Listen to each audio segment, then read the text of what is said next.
Quiz and ഫാക്സിൻ്റെ പുതിയൊരു വീഡിയോയിലേക്ക് എല്ലാവർക്കും സ്വാഗതം. ഇന്നത്തെ നമ്മുടെ വീഡിയോ നവംബർ 14 ശിശുദിനവുമായി ബന്ധപ്പെട്ട് ക്വിസ് മത്സരത്തിൽ ചോദിക്കുന്ന ഏറ്റവും പ്രധാനപ്പെട്ട ചോദ്യങ്ങൾ ഡിസ്കസ് ചെയ്യുന്ന വീഡിയോ ആണ്. നമുക്കുടൻ തന്നെ വീഡിയോയിലേക്ക് കടക്കാം. ശിശുദിനവുമായി ബന്ധപ്പെട്ട് നമ്മൾ ഓൾറെഡി ഇതുവരെ 4 വീഡിയോസ് അപ്ലോഡ് ചെയ്തിട്ടുണ്ട്. ഇത് 5ാമത്തെ വീഡിയോ ആണ്. അപ്പോൾ ഇതിന് മുമ്പുള്ള വീഡിയോസിൽ നമ്മൾ ബേസിക് ആയ കാര്യങ്ങൾ തൊട്ട് കുറച്ച് ടഫായ ക്വസ്റ്റ്യൻസ് വരെ ഡിസ്കസ് ചെയ്തിട്ടുണ്ട്. അപ്പോൾ ഈ വീഡിയോ കണ്ട ഉടൻ തന്നെ മറ്റ് വീഡിയോസ് കാണാത്തവരാണെങ്കിൽ ബാക്കി വീഡിയോസ് കൂടി ചെക്കൗട്ട് ചെയ്യുക. അതിലും പ്രധാനപ്പെട്ട ചോദ്യങ്ങൾ തന്നെയാണ് പറഞ്ഞിരിക്കുന്നത്. അപ്പോൾ നമുക്ക് ഉടൻ തന്നെ ഇന്നത്തെ വീഡിയോയിലേക്ക് കടക്കാം. അതിനു മുമ്പ് ഈ ചാനൽ ഇതുവരെ സബ്സ്ക്രൈബ് ചെയ്തിട്ടില്ല എങ്കിൽ ഇപ്പോൾ തന്നെ ഈ ചാനൽ ഒന്ന് സബ്സ്ക്രൈബ് ചെയ്യുക. നമ്മുടെ വീഡിയോസ് സ്ഥിരമായി കാണുന്നവർക്കറിയാം, നമ്മുടെ എല്ലാ വീഡിയോസിൻ്റെ അവസാനവും നിങ്ങൾക്ക് വേണ്ടി ഒരു ബോണസ് ക്വസ്റ്റ്യൻ നൽകാറുണ്ട്. ബോണസ് ക്വസ്റ്റ്യൻ എന്താണെന്നാൽ വീഡിയോയുടെ അവസാനം നിങ്ങൾക്ക് വേണ്ടി നൽകുന്ന ചോദ്യമാണ് ബോണസ് ക്വസ്റ്റ്യൻ. അതിൻ്റെ ഉത്തരം ആരൊക്കെ കമൻറ്റ് ബോക്സിൽ കമൻറ്റ് ചെയ്യുന്നുവോ അതിൽ കുറച്ച് പേരെ സെലക്ട് ചെയ്ത് അടുത്ത വീഡിയോയിൽ വിന്നറായി പ്രഖ്യാപിക്കുന്നതാണ്. നമുക്ക് നമ്മുടെ കഴിഞ്ഞ ശിശുദിനം ക്വിസ് വീഡിയോയിലെ ബോണസ് ക്വസ്റ്റ്യൻ്റെ ഉത്തരവും അതുപോലെ തന്നെ വിന്നേഴ്സും ആരൊക്കെയാണെന്ന് നോക്കാം.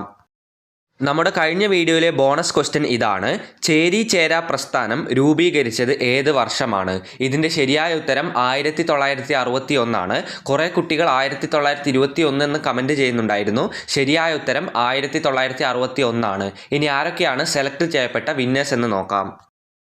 നമ്മുടെ കഴിഞ്ഞ വീഡിയോയിലെ ബോണസ് ക്വസ്റ്റ്യൻ്റെ വിന്നേഴ്സായി സെലക്ട് ചെയ്യപ്പെട്ടവർ നവൽ കൃഷ്ണ PV, ആൻഷിയ രജീഷ്, അതുപോലെ തന്നെ Kanwal Krishna, Mayuk Malu, Rabia Shirin, Aaron, Anvin Ajith, Sidra Fathima P, Muskan, Jishnu Ram KR, Sivananda AR, Sidna Lima, Shreyas Mohan, Diya Liya Gautam. ഇത്രയും പേരാണ് നമ്മുടെ കഴിഞ്ഞ വീഡിയോയിലെ ബോണസ് ക്വസ്റ്റ്യൻ്റെ വിന്നേഴ്സ്. ഇതേപോലെ ഒരു ബോണസ് ക്വസ്റ്റ്യൻ ഈ വീഡിയോയുടെ അവസാനവും നൽകിയിട്ടുണ്ട്. വീഡിയോ എല്ലാവരും അവസാനം വരെ കണ്ട് ബോണസ് ക്വസ്റ്റ്യൻ്റെ ഉത്തരം കമൻറ്റ് ബോക്സിൽ രേഖപ്പെടുത്തുക. നമുക്കിനി ഒന്നാമത്തെ ചോദ്യത്തിലേക്ക് കടക്കാം.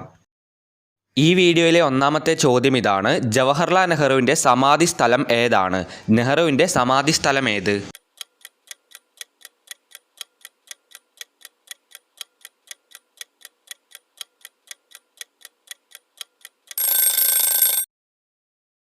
ഉത്തരം ശാന്തിവനം. അതായത് നെഹ്റുവിൻ്റെ സമാധി സ്ഥലത്തിൻ്റെ പേരാണ് ശാന്തിവനം. ഒന്നാമത്തെ ചോദ്യത്തിൻ്റെ ഉത്തരം ശാന്തിവനം. വീഡിയോയിലെ രണ്ടാമത്തെ ചോദ്യത്തിലേക്ക് കടക്കാം. നെഹ്റു അന്തരിച്ചത് എന്നാണ്? നെഹ്റുവിൻ്റെ മരിച്ച ദിവസം എന്നാണ്? നെഹ്റു ജനിച്ചത് നവംബർ 14 ആണെന്ന് എല്ലാവർക്കും അറിയാം. നെഹ്റു മരിച്ച തീയതി ഏത്?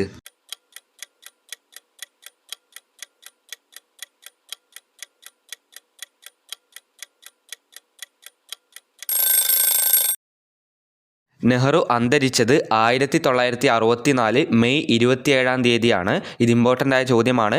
നെഹ്റു അന്തരിച്ചത് 1964 മെയ് 27.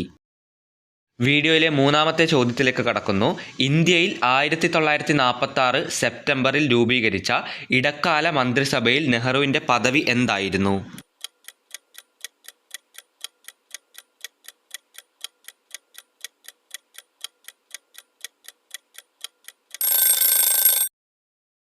ഉത്തരം ഉപാധ്യക്ഷൻ. അതായത് ചോദ്യം ഒന്നുകൂടി പറയാം. ഇന്ത്യയിൽ 1946 സെപ്റ്റംബറിൽ രൂപീകരിച്ച ഇടക്കാല മന്ത്രിസഭയുണ്ടായിരുന്നു.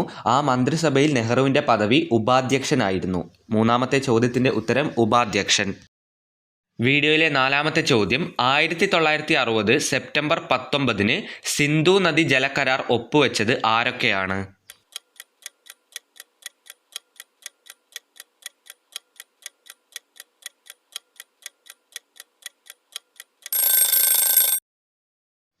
രണ്ട് പേരാണ് ഈ ഒരു കരാർ ഒപ്പുവെച്ചത്. ജവഹർലാൽ നെഹ്റുവും അതുപോലെ തന്നെ അയൂബ് ഖാൻ.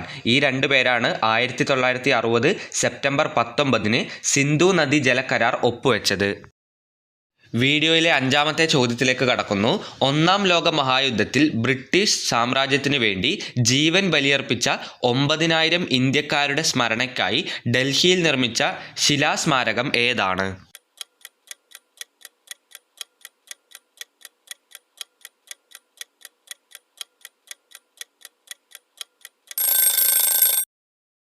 ഉത്തരം ഇന്ത്യ ഗേറ്റ്. അതായത് ഒന്നാം ലോക മഹായുദ്ധത്തിൽ ബ്രിട്ടീഷ് സാമ്രാജ്യത്തിനു വേണ്ടി ജീവൻ ബലിയർപ്പിച്ച 9000 ഇന്ത്യക്കാരുടെ സ്മരണയ്ക്കായി ഡൽഹിയിൽ നിർമ്മിച്ച ശിലാസ്മാരകമാണ് ഇന്ത്യ ഗേറ്റ്.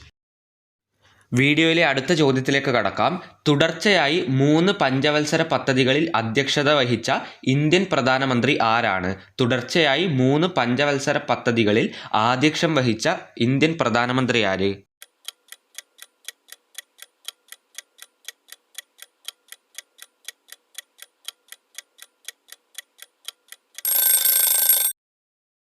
മറ്റാരുമല്ല, ജവഹർലാൽ നെഹ്റു തന്നെയാണ് തുടർച്ചയായി 3 പഞ്ചവത്സര പദ്ധതികളിൽ ആധ്യക്ഷം വഹിച്ച ഇന്ത്യൻ പ്രധാനമന്ത്രി നെഹ്റു.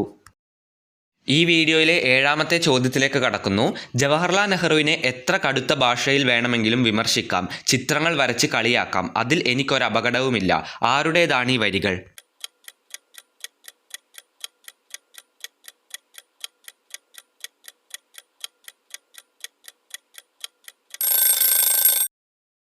ഈ വരികൾ കാർട്ടൂണിസ്റ്റ് ശങ്കറിൻ്റേതാണ്. അതായത് ഈ വരികൾ, നേരത്തെ പറഞ്ഞ വരികൾ പറഞ്ഞിരിക്കുന്നത് കാർട്ടൂണിസ്റ്റ് ശങ്കറാണ്. അപ്പോൾ ഈ ഒരു ചോദ്യത്തിൻ്റെ ഉത്തരം കാർട്ടൂണിസ്റ്റ് ശങ്കർ.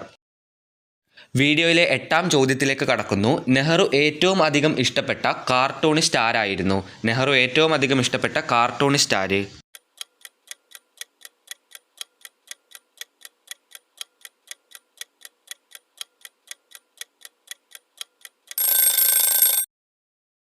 നമ്മൾ തൊട്ട് മുമ്പ് പറഞ്ഞ കാർട്ടൂണിസ്റ്റ് ശങ്കർ, അതായത് ശങ്കർ എന്ന കാർട്ടൂണിസ്റ്റാണ് നെഹ്റുവിന് ഏറ്റവും അധികം ഇഷ്ടമുണ്ടായിരുന്ന കാർട്ടൂണിസ്റ്റ്. ഈ വീഡിയോയിലെ 9ാമത്തെ ചോദ്യം, 1938 ജവഹർലാൽ നെഹ്റു ആരംഭിച്ച പത്രം ഏതാണ്? ആ പത്രത്തിൻ്റെ പേരെന്ത്?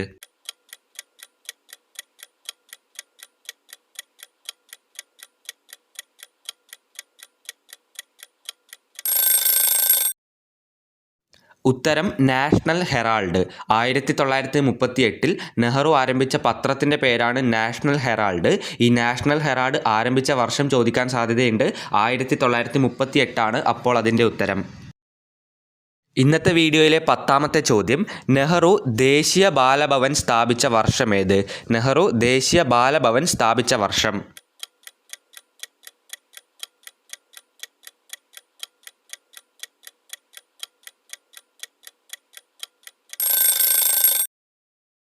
ദേശീയ ബാലഭവൻ നെഹ്റുവാണ് സ്ഥാപിച്ചത്. അത് സ്ഥാപിച്ച വർഷമാണ് പറയുന്നത് 1956. 10ാമത്തെ ചോദ്യത്തിൻ്റെ ഉത്തരം 1956. 11ാമത്തെ ചോദ്യം, താൻ വളർത്തിയ കരടിക്കുട്ടിയായ പാണ്ഡയ്ക്ക് നെഹ്റു നൽകിയ പേരെന്താണ്? അതായത് നെഹ്റു വളർത്തിയ കരടിക്കുട്ടിയായ പാണ്ഡയ്ക്ക് നെഹ്റു നൽകിയ പേരെന്ത്?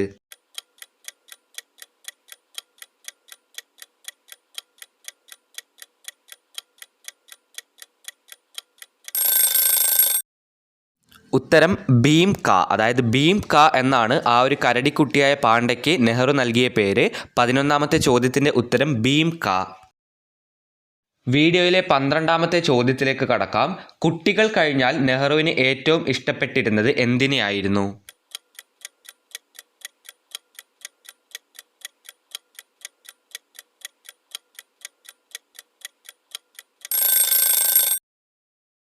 ഉത്തരം വളർത്തുമൃഗങ്ങളെ. കുട്ടികളെ കഴിഞ്ഞാൽ നെഹ്റുവിന് ഏറ്റവും ഇഷ്ടപ്പെട്ടിരുന്നത് വളർത്തുമൃഗങ്ങളെ ആയിരുന്നു. ഇത്തരത്തിലുള്ള ചോദ്യങ്ങൾ ചോദിക്കാനുള്ള സാധ്യത കുറവാണ്, എങ്കിൽ കൂടി അറിഞ്ഞിരിക്കുക. വീഡിയോയിലെ 13ാമത്തെ ചോദ്യം, ജവഹർലാൽ നെഹ്റു ഏറ്റവും കൂടുതൽ ബഹുമാനിക്കുകയും ആദരിക്കുകയും ചെയ്തിരുന്ന സംഗീതജ്ഞ ആരാണ്?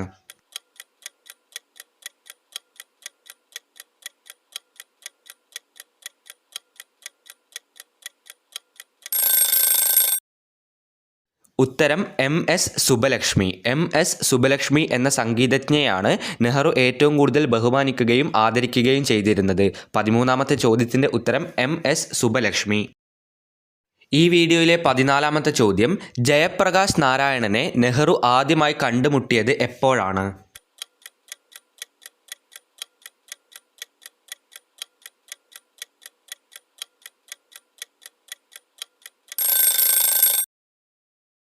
ജയപ്രകാശ് നാരായണനെ പറ്റി നമുക്കെല്ലാവർക്കും അറിയാവുന്നതാണ്.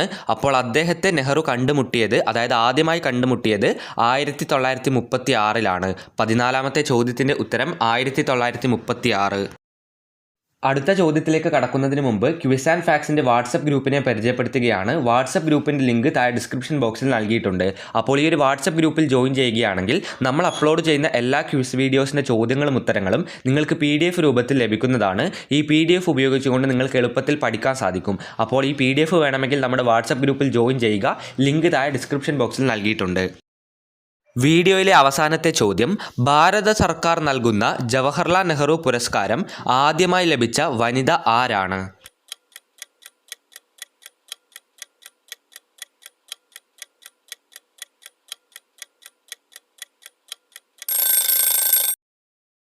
ഇതൊരു ഇമ്പോർട്ടൻ്റ് ആയ ചോദ്യമാണ്. ഉത്തരം മദർ തെരേസയാണ്. ഭാരത സർക്കാർ നൽകുന്ന ജവഹർലാൽ നെഹ്റു പുരസ്കാരം ആദ്യമായി ലഭിച്ച വനിത മദർ തെരേസ.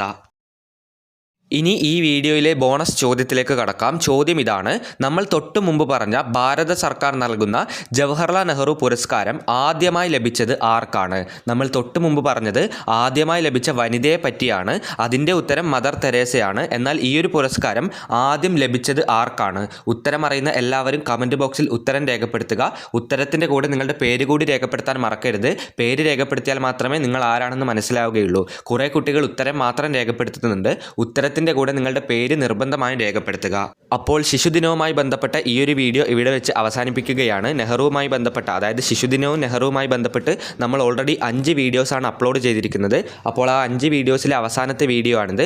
അപ്പോൾ ഇതിന് തൊട്ട് മുമ്പത്തെ വീഡിയോസ് കാണാത്തവരാണെങ്കിൽ ഇപ്പോൾ തന്നെ പോയി മറ്റ് വീഡിയോസ് കാണുക. അതിലാണ് നമ്മൾ ഏറ്റവും ബേസിക് ആയ ചോദ്യങ്ങളും അതുപോലെ തന്നെ ടഫായ ചോദ്യങ്ങളും ഉൾപ്പെടുത്തിയിരിക്കുന്നത്. അപ്പോൾ ഈ വീഡിയോ അവസാനം വരെ കണ്ട എല്ലാവർക്കും നന്ദി, നമസ്കാരം. ഇതുപോലെയുള്ള വീഡിയോകൾക്ക് വേണ്ടി ചാനൽ ഇപ്പോൾ തന്നെ സബ്സ്ക്രൈബ് ചെയ്യുക.